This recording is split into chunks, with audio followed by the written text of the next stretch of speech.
It gives me great pleasure to welcome everyone to this opening session of what promises to be a fitting commemoration of the centenary of abolition of the death penalty in Queensland. Queensland was the first jurisdiction in the British Empire to take that step. Over these years, from 1860 to 1922, 218 men and 6 women were sentenced to death in the Queensland courts. The majority of these had their sentences commuted. A handful had convictions quashed or were pardoned. Australia had inherited capital punishment from England like cricket and Christmas pudding. What we saw was the extremely uneven application of the death penalty. Aboriginals, South Sea Islanders, and to a lesser extent Chinese were substantially overrepresented in those that were executed. The death penalty sanctions the deliberate annihilation of life. It is the ultimate and most incomparable extreme form of punishment. It is the last and most devastating and the most irreversible course of the criminal law, involving, as it necessarily does, the planned and calculation termination of life itself, the destruction of the greatest and most precious gift bestowed on humankind. And I think that is what brings us all together. This fine, sensitive and by them highly decorated judge, imagining the tears of the accused man when, as a young counsel, he'd done his best but did not succeed. In debating the Criminal Code Bill of 1899, I want to quote from what the Senior said. "If I should fail, it is only I who have failed. Somebody else, as surely as the sun will rise tomorrow, will take the matter up where I leave it.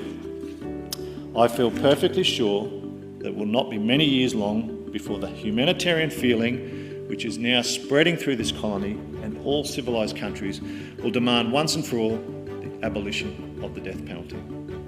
If it is to be an eye for an eye and a tooth for a tooth, this will soon be a blind and toothless world. That no rational doctrine of progress could justify that act, and that if every man now living in the world, and every man who's ever lived since the beginning of time, were to maintain, in this name of some theory or another, that this execution was indispensable, I should still know that it was not indispensable, that it was wrong. He recommended that the law be changed. Death penalty means bugger all to the crime rate.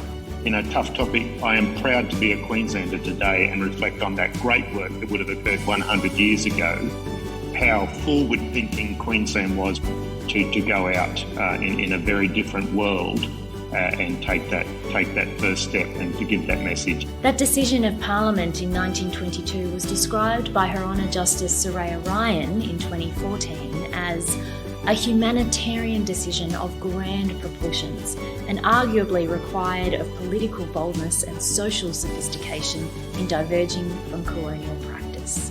This is an attempt to discover what can be learned and what may be still applicable today to policy development 100 years on. The immediate reaction to something that's traumatic is often anger and blame and revenge, and you start to think, well, if the pain and what I'm experiencing is so profound, how could I possibly inflict that onto another family?